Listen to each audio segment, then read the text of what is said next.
Jonathan Hing kag sang iyang interpreter, Sir Mark Olivera. Praise the Lord! Tutuan na vlog ka! Hallelujah! First time yung may bisita kita diri nga sa ibang lugar. Praise the Lord! Go, Sir Mark. You can do it. Thank you, Pastor. Thank you for having me. Okay, it's a joy also to see all of you. Amen! Even on a Sunday afternoon, come together to worship the Lord. Okay, today I want to share on this message about coming into God's ark. Come into the ark. If you have your Bibles, you can turn to Hebrews chapter 11. Hebrews chapter 11. Excuse me, Pastor. Hebrews chapter 11. Okay, I'll start reading Hebrews chapter 11, verse 7. By faith, Noah, being warned of God of things not seen as yet. Sa pagtuo si Noah, ginatagan warning sa Diyos na sa mga butang ay hindi makita. Amen. Prepared an ark to the saving of his house, by the which he condemned the world and became heir of the righteousness which is by faith. Magpreparar sa arka para maluwas ang iyang balay, panimalay. Amen. And turning to Matthew chapter 24, but as the days of Noah were, so shall also be the coming of the Son of Man be. Verse 38. Sorry, you start. Pareho sa adlaw ni Noah, mag-aabot man ang anak sang tao. Verse 38. For as in the days that were before the flood, they were eating and drinking. No pareho sang adlaw nga sa tiyempo ni Noah, ang tao pangalipay lang, nagakaon lang kag nagainom. Marrying and giving in marriage until the day that Noah entered into the ark. Nagapakasala lang hasta nagabot ang tiyempo nga si Noah nagsaka sa arka. And then verse 39, and knew not until the flood came and took them all away, so shall also be the coming of the Son of Man be. Pareho sang pagabot sang baha no wala kabalo ang tao, pareho man sa pagabot sang Ginoo wala sang may makabalo. Amen. Jesus said that before he comes back to earth again, our world will be just like in the days of Noah. Pareho ang ambasang Dios, ambang Jesus, pareho sa tiyempo ni Noah, ang kalibutan magabalik kung ano man ang ginahimo sa tiyempo ni Noah. People are eating, drinking, partying. No, mga tao nagakaon, nagaparty, no, amo lang ang ilang nga ginapaligban. Many are consumed about pursuing money, power, and sex. No, pareho sang ang ginalagas nila gahom, no, kwarta kag tiglawas. Now, there's nothing wrong with pursuing all these things, having the legitimate things in life, as far as, for example, having to sleep, to eat. So No. these are very needful. So wala sang malain sa paglagas ang ini nga mga butang para sa pagkaon kag pagtulog. But life is not just about fulfilling our physical needs, but is seeking the Lord, following the Lord, and seeking His kingdom. Kang kabuhi hindi lang pagpangita sang kinanglanon sang aton nga lawas, pero pagpangita man sang aton nga Ginoo kag sang iya nga ginharian. Amen. Let's look to the Lord in prayer. Heavenly Father, in Jesus' name we come before you. Lord, we just ask that your presence will flood this place. Lord, as the people come to hear and to receive your word, I pray for your anointing. Amen. I pray for your grace upon this place. I pray, Lord, that by your Spirit you transform our lives. That as we listen to your word, that quicken our spirit, Lord, that your word be like the sword of the Spirit, changing us and transforming us, because it's not by might nor power but by your Spirit. I ask this in Jesus' name. In Jesus' name. In Jesus' name. Have you heard of Noah, the story of Noah in the Bible? Okay, some of you have heard, right? So I'll just touch on why Noah is so special, so unique. He's one of the most unique person who has ever lived. Na istorya lang sa parte kay Noah, ano bala ang mera kay Noah, no, siya isa ka unique nga dinugas ang Ginoo. In Genesis chapter 6 verses 8 to 9 we read Genesis chapter 6, no, versikulo 8 hasta sa 9. verses 8 to 9. So starting with verse 8. Okay, but Noah found grace in the eyes of the Lord. So si Noah nakakita sang grasya sa mata sang Ginoo. These are the generations of Noah. Noah was a just man and perfect in his generations. So ini ang henerasyon ni Noah. Si Noah isa ka matarong nga tawo kag perpekto sa iya nga mga henerasyon. And Noah walked with God. No, kag si Noah nagalakat upod sa Dios. So, going back to verse 8, right? Noah found grace in the eyes of God. Si Noah nakakita sang grasya sa mata sang Ginoo. This is the first time that grace is mentioned in the Bible. No, ini ang una nga tiyempo nga ang grasya una nga ginlawag sa Biblia. Even though Noah was just and perfect in his generations, No, bisan si Noah isa ka matarong kag perpekto sa iya nga mga henerasyon. there were areas in his life that he fell short. So may parte sang iya nga kabuhi nga siya nalaglag man. In Genesis chapter 9 verse 20 to 21 it says, Sa Genesis 9:20 nagahambal. Noah began to be a husbandman and he planted a vineyard. No, si Noah naging isa ka asawa bana kag siya nagapananom sang sang ubas. And he drank of the wine and was drunken. Kag naginom siya sang sang wine kag nahubog. And he was uncovered, meaning naked within his tent. O kag siya nahublas nahublas siya kay tungod sa kulugbo, nahublas siya sa iya nga panimalay.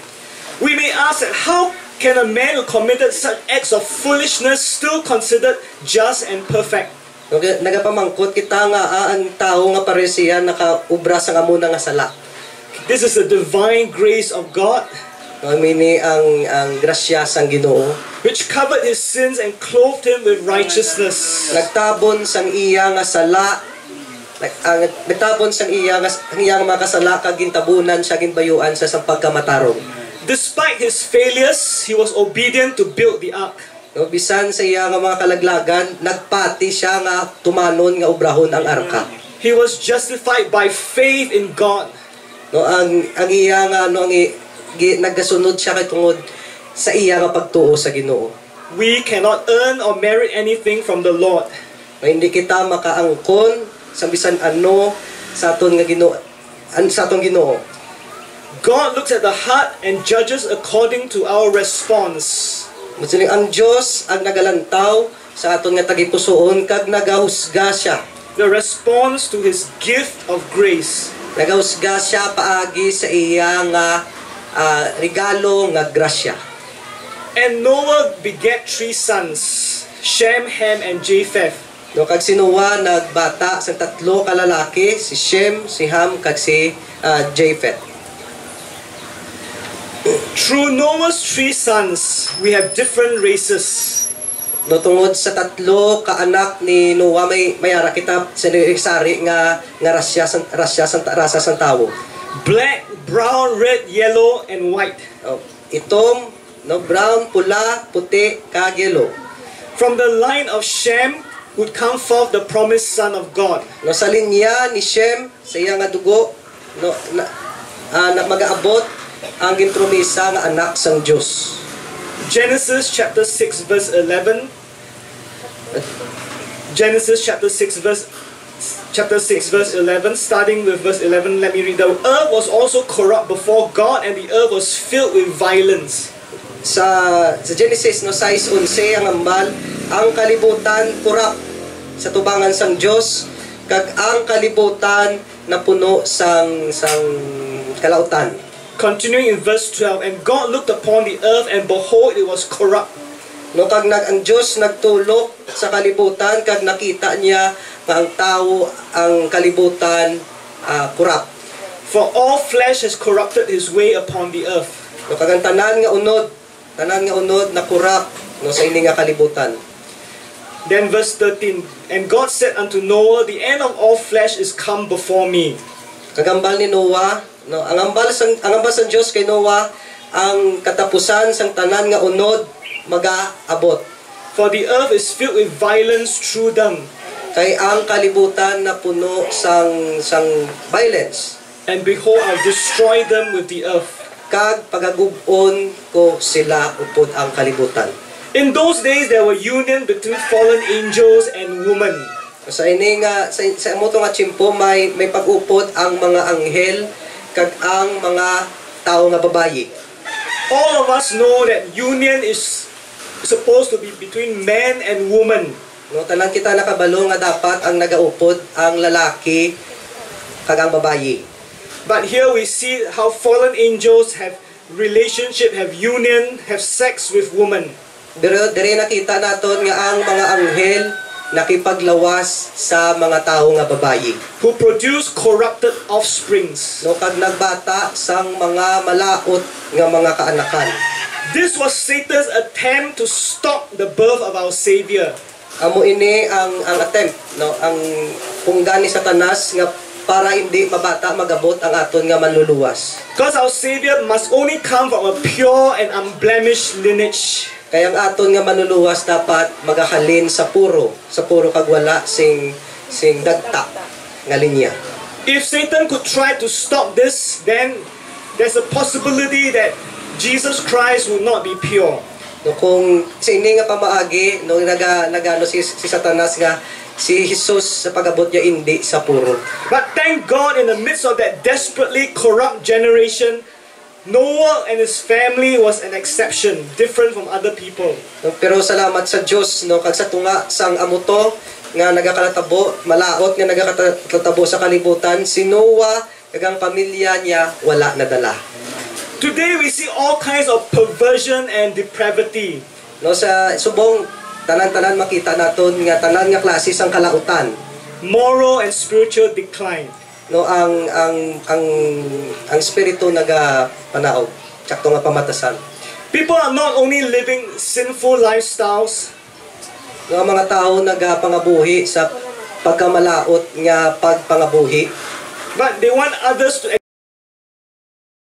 accept their behaviors. kag gusto nila nga ang iban batunon man ang ilang nga panggawi. We are living in a day and age where evil is called good and good is called evil. No, nagapangabuhi kita sa tiyempo nga ang malain ginatawag maayo kag ang maayo ginatawag nga malain. Isaiah chapter 5 verse 20. Isaiah 5 verse 20. Isaiah 5:20. Verse 20 says, "Woe unto them that call evil good and good evil." So it's a warning Warning. unto them that call evil good and good evil. Warning sa mga tawo nga nagatawag sang malaot maayo kag sang maayo malaot. That put darkness for light and light for darkness. Nga ang kadulom ginahimo nila kasanag kag kasanag ginabayluwan sang kadulom. That put bitter for sweet and sweet for bitter. No, ginabayluwan nila no ang pait sa tamis kag ang tamis sa pait. So our world is also corrupted. Sometimes the good people, they are being called bad. No, ang subong nga tiyempo ang kalibutan malaot nga ang mga maayo nga tawo ginatawag malain. And then the bad people, they call good. Kag ang malaot nga tawo ginatawag nila maayo. We have all kinds of blasphemers, mockers, and scoffers of Jesus Christ. Sari-sari nga klase sa pagpakamalaot. There's a spirit of violence that is persecuting those who believe God's word and are walking in His way. No, may espiritu sang pagkamalaot. No, may espiritu sa pagkamalaot. The world is becoming very violent, not necessarily physical, but mentally, spiritually. Ang kalibutan nag-aamat-amat na pag-amat-amat malaot, hindi lang sa spiritual. So for example, if you stand up for God's word, but the world doesn't like God's word, they will try to oppose you. No, para sina nga gantas na. They will try to silence you, make you shut up. Keep quiet. Ang mga tao ipunggan ikaw kung ubra ikaw sang sumayo. So have you experienced this? Experience ka mo sini. Gina-experience ka mo nga ginapakamalaot ka mo sa tao. For example, you see something wrong and you want to say it out, but when you say it out, you will think that people will not like it. No, pero siya nga may sala ka nga nakita, no, kag ginsuway mo. Insaway mo nga ina malaot, tapos ang balan ka sang tao, ikaw malain. When people had gone far too deep in their sin, Kung mga tao, kung mga katauhan nahulog na sa madalom nga sala, when enough is enough, no, kaginsakto na. God said to Noah, "Behold, I will destroy them with the earth." Ang ambal sang Dios kay Noah, pagagubon ko sila upod ang kalibutan. God instructed Noah to build an ark according to specifications. No, ang sugo sang Ginoo kay Noah nga mag-ubra sang arka according sa iya nga gusto. Genesis chapter 6, starting with verse 14. Genesis 6 chapter 6:14. Make an ark of gopher wood. Ubra ikaw sang arka kuman sang gopher nga kahoy. Rooms shall you make in the ark, and shall pitch it within and without with pitch. Maubra ikaw sang mga kwarto sa inang arka. Verse 15, and this is the fashion which you shall make of it. Kagamo ini ang itsura sang arka nga pagaubrahon mo. The length of the ark shall be 300 cubits. No, ang kalabaon sang arka is 300 cubits. The breadth of it 50 cubits. Ang iya kasangkaron 50 cubits. And the height of it 30 cubits. Kagang katason niya 30 cubits. A window shall you make to the ark. Maubra ikaw sang bintana sa arka. And in a cubit you shall finish it above. Kag ipagahumanon mo ina sa babaw. And the door of the ark shall you set in the side thereof. Kagang puwerta sang arka ibutang mo sa higad. With lower, second, and third stories shall you make of it. Maubra ikaw sang manubo nga may segunda nga palapag. So in the wisdom of God, God's wisdom gave Noah the instructions, the detailed dimensions on how to build the ark. No, sa kaalam sang Ginoo gintudlo ini kay Noah kung ano ang iyang obrahon, detalye sang arka. The length, the width, the depth. No, ang kasangkaron, kataason, kag ang kalabaon. So, see, it's so detailed. God gives very clear instructions. No, klaro ang sugo sang Ginoo. It was a very big task, a massive task. Inya isa ka dako nga ulubrahon. But you see, God knows how to instruct Noah, and Noah knows that he can trust an all-sufficient God. Kabalo si Noah nga masaligan niya ang Dios nga nagahatag sang tanan. He knows that it's a God, he serves a God of more than enough. No, kabalo siya nga ang iya nga Dios nga ginasimba makahatag sang iya nga kinanglanon. Because building an ark is not easy, right? If God asks you to build an ark, do you know how to build it? No, pagubra sang arka hindi hapos. Siya do kabudla yung pagubra sang arka. Okay, but because God gave very specific instruction, No, kay tungod nga Dios naghatag sang instruksyon kay Noah, detailed step by step, o pagpasunod sa kung paano braw ng arka, he was able to do so. nahuman niya ang arka.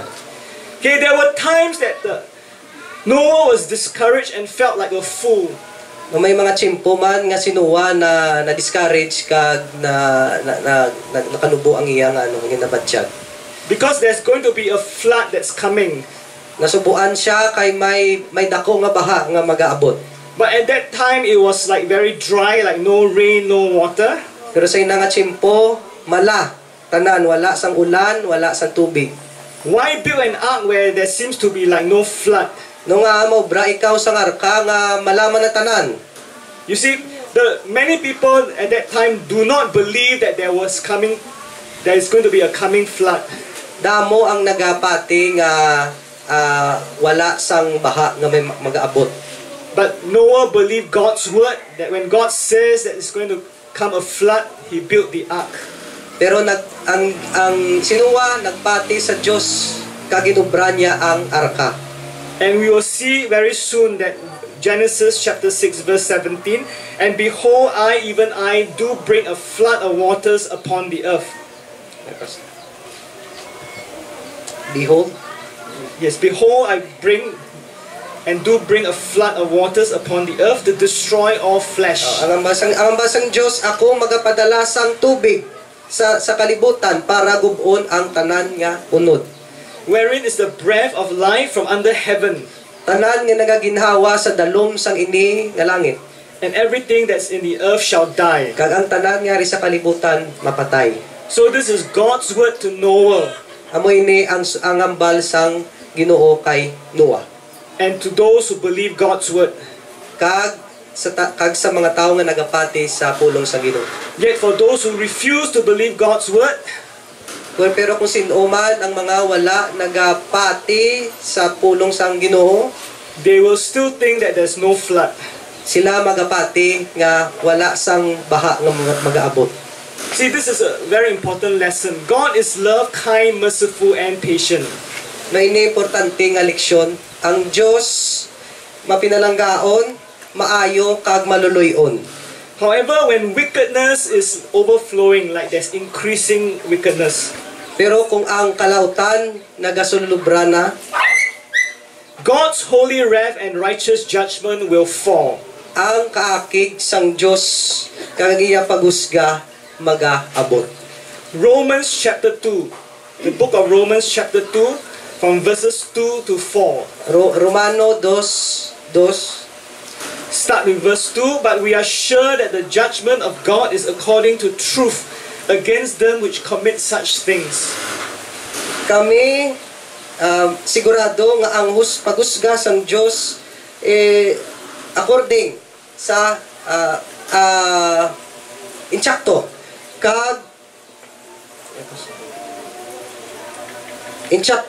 kag kontra sa mga tawo nga nagaubra sang kalautan. Verse 3. And think you this, O men, that judge them which do such things. Kag paminsaran nyo ni mga tawo ang pausgahan kamo pagi sa inyo mga buhat. And does the same, and you shall escape the judgment of God. Sino bala ang makapalagyo sa pagusga sang Ginoo? Or despise the riches of His goodness and forbearance and long-suffering. Nagapakalaot sang manggad sang iya nga kaayo kag sang long-suffering patience, malawig nga pasensya. Not knowing that the goodness of God leads to repentance. Kabalo bala kamo nga ang kaayo sang Dios nagapadulong sa repentance, paginulsol. So this is a question. In Romans chapter 2, 3 and 4, God is asking this question. Do you think that we'll escape the judgment of God if we do such things? No, ini pamangkot sa Romano 2:4. Makapalagyo bala kamo sa pagusga sang Ginoo kung nagaubra kamo sang mga malaot nga butang. And actually, going back to verse 2, it says, we are sure that the judgment of God is according to truth against them which commit such things. Kag kita sigurado nga ang pagusga sang Dios matarong kontra sa mga tawo nga nagaobra sang mga amuni nga butang. Sometimes God asks us questions, Kisa ang Dios nagasabat sang pamangkot. like some of these verses in the Bible. Pareho sini sa mga bersikulo sa Biblia. So the lesson here, the application is that warning comes before judgment. No, ang lesson dire is may warning antes ang pagusga.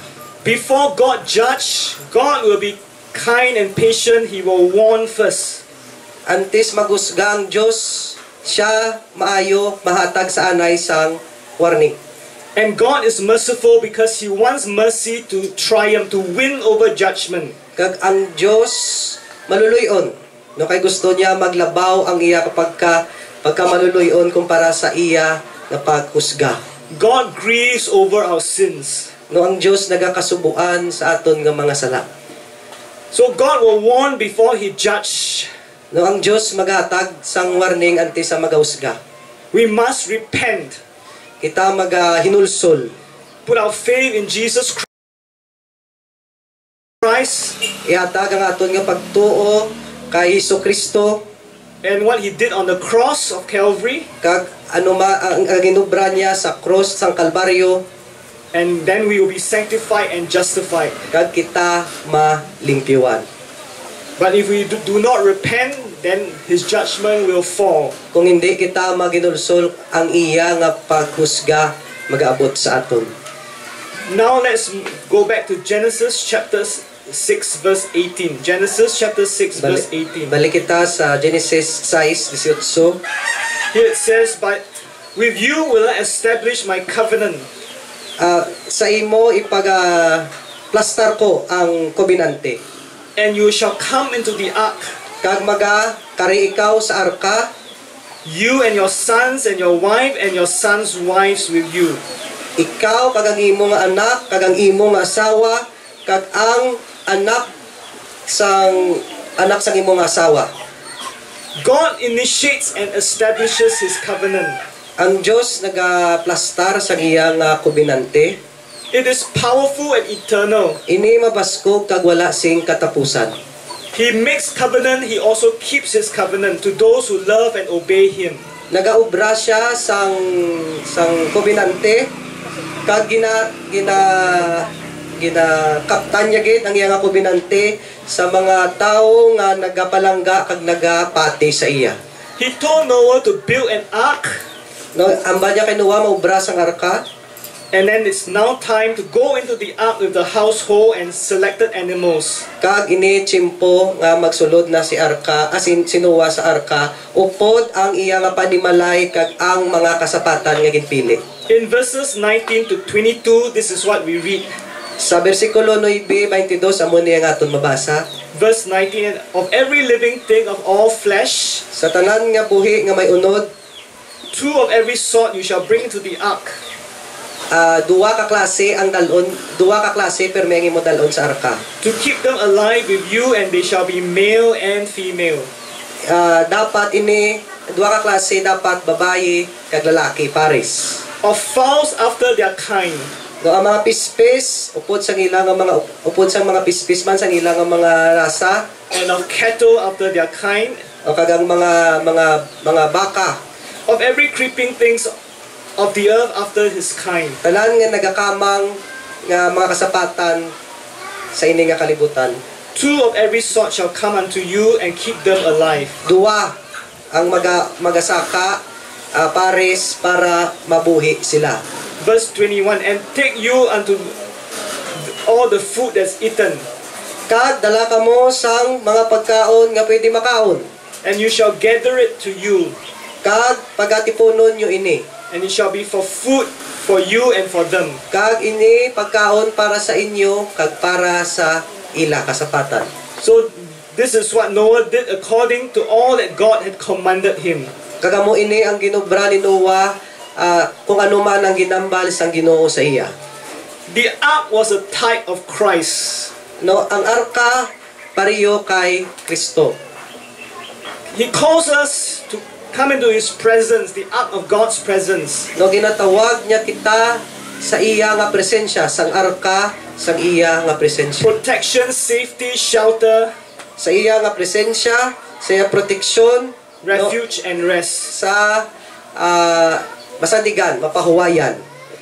So during Noah's days, God called Noah to build an ark. No, sa tiyempo ni Noah, ginsugo sang Dios si Noah nga magubra sang arka. Today, God is also calling us to build an ark. Subong ang Ginoo nagatawag sa aton nga mag-ubra man kita sang arka, But it's not a physical ark. pero hindi ini arka nga makita mo. Our ark is now in Jesus Christ. Ang aton nga arka ara kay Hesukristo. So Noah's ark is a type, like a picture of what is to come. No, ang arka ni Noah isa ka klase, isa ka picture nga kung ano man ang mga palaabuton. And today, Jesus Christ has already died on the cross for our sins. No, kag sa ining tiyempo, si Hesukristo napatay na para sa aton mga sala. Spiritually, Jesus Christ is our ark. No, sa spirito, si Hesukristo amo ang aton nga arka. Now, what happens after the flood? Right after the flood, Noah left the ark. No, pagkatapos sang baha, si Noah naghalin nanaog sa arka. And he built an altar. Kag nagpatindog siya sang altar. He and his family worshipped and offered sacrifices to the Lord. Siya kag ang iya nga pamilya naghatag sang sakripisyo sa Ginoo. Genesis chapter 8 verses 20 to 22 reads, No, sa Genesis 8:20 asa sa 22 nagabasa, Noah built an altar unto the Lord si Noah nagpatindog sang altar para sa Dios and took of every clean beast kag nakuha sang talan sang malimpyo nga sapat and of every clean fowl sa malimpyo nga mga pispis and offered burnt offerings on the altar. kag ginsunog ini sa tubangan sa altar. And the Lord smelled a sweet savor. Kag nasimutan ini sang Ginoo ang matamis nga And the baho. Lord said in his heart, Kag ang hambal sang Dios sa iya tagipusoon, I will not again curse the ground anymore for men's sake. hindi ko na pagpakalauton liwat ang hindi ko na pagpakalauton liwat ang duta para sa kayuhan sang tawo. For the imagination of man's heart is evil from his youth. Kay ang paminsaron sang tawo sa iya nga kabataan kalautan. Neither will I again smite any more everything living as I have done. Hindi ko na paghanuton no ang mga nagakabuhi pareho sang akon nga ginhimo. And then verse 22, while the earth remains seed time and harvest, No, kag ang kalibutan magapabilin sa harvest and cold and heat, sa mabugnaw kag mainit and summer and winter, kag summer kag winter and day and night shall not cease, shall not stop. kag ang adlaw kag gabi hindi magauntat.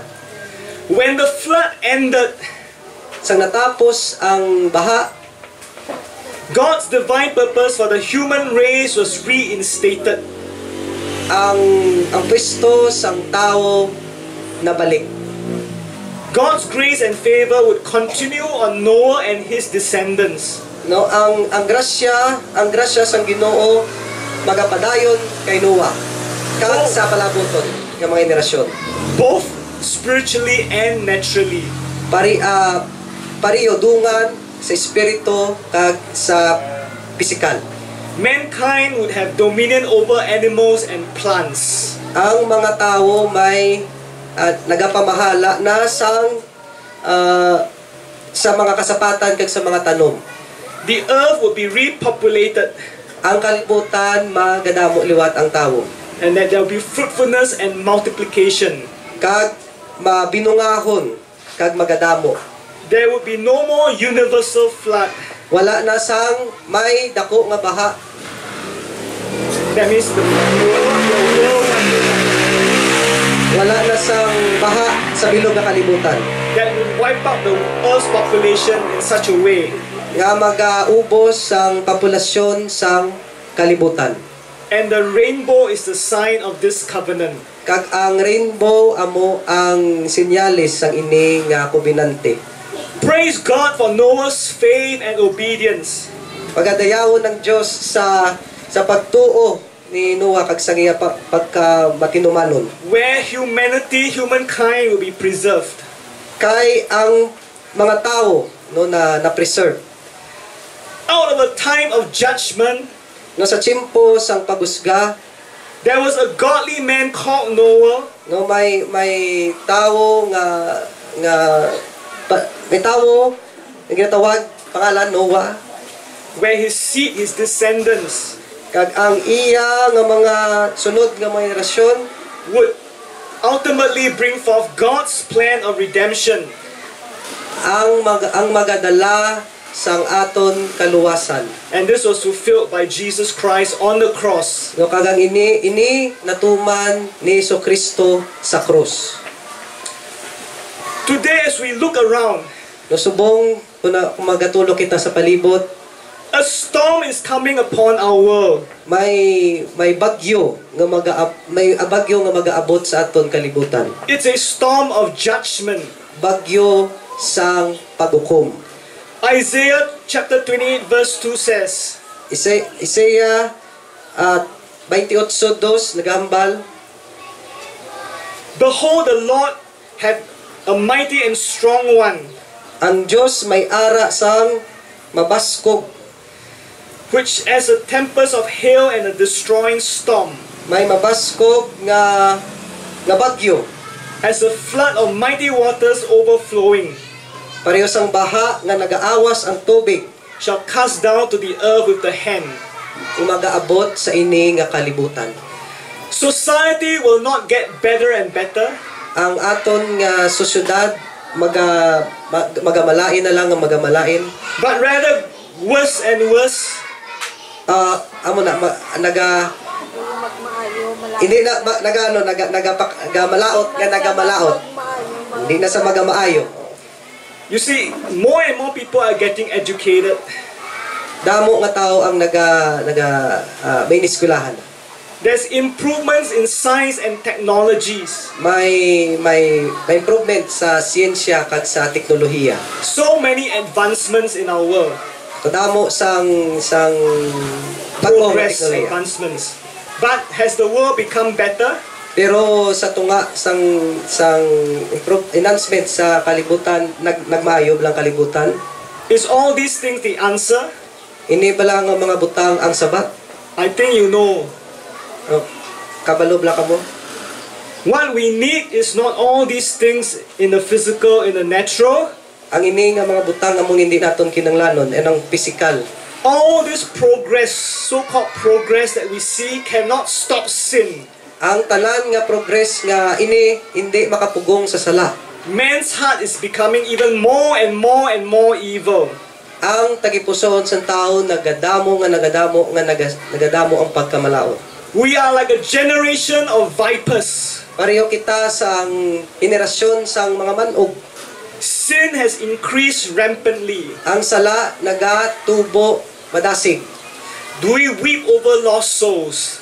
No nagahibi bala kita sa mga nagtalang nga mga kalag. Do we warn people from the wrath to come? Ginawarningan bala naton ang mga tao sa kaakig nga manug-abot. That as God's judgment is coming upon the earth, No ang paghusga sang Ginoo lapit na mag-abot. do we warn them with the word of God to flee, to run, to escape from the wrath? Ginawarningan bala naton ng mga tao nga magpalagyo sa kaakig sang Ginoo. We are very close to the midnight hour. Lapit na lang kita sa alas 12 midnight tunga-tunga Where the bridegroom Jesus Christ is coming soon. nga si Jesus lapit na lang mag-aabot. The question we want to ask, are we ready to meet Him? Ang pamangkot dira, ready na bala kamo nga sugataon siya? Are our family, our friends also prepared to meet the Lord? Ang aton bala nga pamilya, ang aton bala nga mga migo, ready na? Now is the day of salvation. Ini ang adlaw sang kaluwasan. Some of us are very religious. Nang iban sa aton, syado karelihiyoso, We may even attend church regularly. naga-attend, simba, simba, pirme. We have a form of godliness, Mayara kita sang do itsura sang pagka-Diyos. but deny its power. Pero wala sang gahom. Outwardly, we look religious, Sa sagwa, ang itsura naton relihiyoso, but inwardly, there's no power to live for God. pero sa sunod, wala sing gahom sang Diyos. We may even do many, many good works, Makaubra man kita sa mga madamo nga maayo nga binuhatan, but we are not resting in the blood and the cross of Jesus Christ for our salvation. pero wala kita nagasandig sa dugo ni Kristo para sa aton kaluwasan. Today, we must make our calling and election sure. Today, we must make our calling that we are know for sure, that we are assured that we are called a child of God, that we are elected as a So child of dapat God. subong iningadlaw siguraduhon tagid nga kita pinili To make sure that we have true salvation in Jesus Christ. siguraduhon gid nga kita may kaluwasan kay Hesukristo. The door of the ark is still open right now. ang puwertahan sang arka abri pa subong. But it will not be too long before the door will be closed. Pero lapit na lang nga ang ina nga puwertahan magasara. The Gospel of John chapter 10 verses 9 to 11, Jesus declared, Sa libro ni John, chapter 10, versikulo 9 hasta sa 11, ang ambal ni Jesus, so Jesus said this, I am the door. ako ang puwertahan. By me, if any man enter in, Kung sino man nga tao magasulod, he shall be saved, siya maluwas. and he shall go in and out and find pasture. Siya magagwa sulod kag makakita sa ang kahilwayan. The thief comes not but for to steal and to kill. Ang kawatan nagaabot para magpangawat, magpatay, And to destroy. kag mangguba. The enemy of our soul want to destroy us. Ang aton nga kontra gusto kita gupon. But Jesus said, I'm come that they might have life and that they might have it more abundantly. Pero ang hambal sang Dios, ako nagkari para kamo may maayo nga kabuhi kag kabuhi nga matambok. Then verse 11, I am the good shepherd. Jesus is the good shepherd. Ako ang maayo nga shepherd. The good shepherd gives his life for the sheep. Ang maayo nga shepherd nagahatag sang iya nga kabuhi para sa iya nga sheep. Here we see that Jesus is the door, he is the good shepherd. Diri makita naton nga si Jesus ang puwertahan kag ang maayo nga shepherd. While we are no longer called to build the physical ark like Noah, Wala na kita ginatawag nga magpatindog pa sang arka ni Noah. we are to build the spiritual ark. Kita magaobra sang espirituhanon nga arka. And the ark is Jesus Christ. Kag ang ina nga arka si Jesucristo. That we look to Jesus Kag magalantaw kita kay Jesucristo, as our safety, our shelter. ang aton ang aton nga masandigan, Shelter, right? Just like you have shelter here sandigan. to protect us from Balay. the rain, right? The rain. So Jesus Christ is our shelter, Si Jesus amo ang aton nga masandigan, our safety, ang aton nga our refuge, our strength, right? Man, in the So- book of Psalms, there are many references to Jesus being our refuge, our strength. si Jesus ang aton nga kusog. So we want to thank God that we have today the ark in Jesus Christ. So ginapasalamatan naton ang Dios nga subong may arka kita nga na si Jesucristo. That even though many of us have our needs, we need to be protected, we need to be provided by the Good Shepherd. Madamo sa aton nga nagakinahanglan sa proteksyonan sang maayo nga shepherd. We can call upon Him. Makatawag kita sa iya. I want to give this opportunity for those of you who want to ask Jesus Christ to be your Savior, Lord, and Lord. So nagatawag ako sa ini nga oportunidad na kung sino man sa inyo nga gusto magtawag sa Ginoo. Many of you are already Christians, Madamo na sa inyo mga Kristiyano na. but we do not want to take for granted, in case there's any of you listening to this, you are still not very sure of your salvation. You may come to church, No, kung sino man sa inyo nga nagadwa-duwa pa nga do hindi pa sigurado sang iya nga kaluwasan, but then sometimes you have this doubt, am I really, really a Christian? no mayara sa inyo nga gadwa-duwa pa, Kristiyano gid bala ako. So we'll just have a prayer to ask Jesus to come into our life. Of course, if you have already accepted Jesus Christ, you can also repeat just to help those who have yet to receive Jesus, so that together we can encourage those who want to receive Jesus to come into their heart. No, magapangamuyo kita no nga pagabatunon naton si Kristo sa aton nga tagipusoon. Romans chapter 3 verse 23 says, Romans 3:23 nagambal. for all have sinned and come short of the glory of God. Tanan nakasala sa tubangan sang Dios. Luke chapter 13 verse 3 says that we have to repent. Except you repent, we will all likewise perish. Luke 13:3 magahinulsol kita, kung hindi kita, madula kita. Then we have the good news, John 3:16. For God so loved the world. Kaga may maayo nga balita sa John 3:16, kay ang Dios palangga niya gid ang kalibutan. That He gave His only begotten Son. Kag ginhatag niya ang isa ya lang gid nga anak. That whosoever believe in Him should not perish, should not die, but have everlasting life. Kung sino man ang magatuo sa iya, magapati sa iya, hindi mapatay kag may ara sa wala katapusan nga kabuhi. This speaks of not dying spiritually. No, ini nagaistorya nga hindi ikaw mapatay sa espiritu. Okay, of course, in our flesh, one day we'll die physically. No, kag ang aton nga lawas mapatay ini sa isa kadlaw. But spiritually, when we trust in Jesus, we will be alive. No, sa espiritu, kung kita magasalig sa Ginoo, magapabuhi kita sa espiritu. Even if we die physically. Bisan mapatay kita sa pisikal. We want to confess and trust and believe the Lord Jesus Christ. Kita inulsol, magasalig, kag pagpagabatunon si Jesucristo. Romans chapter 10 verse 9 to 10. Romano 10:9 asa sa 10. It says that if you confess with your mouth the Lord Jesus Kung ikaw magahambal, ibuya mo sa imo nga bakba, and believe in your heart that God raised Him from the dead, kag magapati kamo sa inyo nga tagipusoon nga ang Dios ginbuhi niya sa kamatayon, you will be saved. ikaw maluwas. For with the heart man believes unto righteousness, Ang tagipusoon sa tao nagapati sang pagpakamaayo, and with the mouth confession is made unto salvation.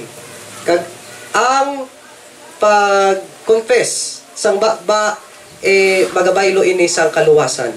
We must believe and we must confess Jesus as Lord.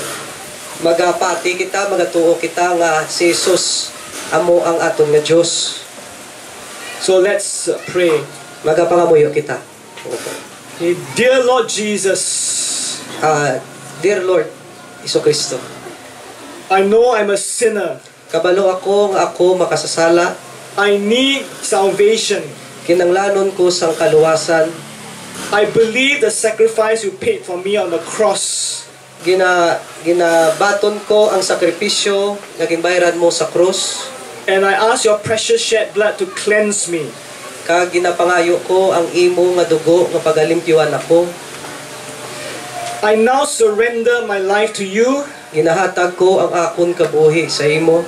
I believe and I confess, Ako nagatuo kag nagatuad, inviting you to be my Lord and Savior. gina-invite ikaw nga akon nga maging Diyos kag manuluwas. Please come into my heart. Please sulod sa akon nga tagipusoon. Take full control of my life Kontrola ang akon nga kabuhi, and help me to live and serve you from this moment forward. kag buligi ako nga pagaserbisyuhan ko ikaw sa palabuton ko nga mga inadlaw. I ask this in Jesus' name. Kag ginapangayo ko ni sa ngalan ni Jesucristo.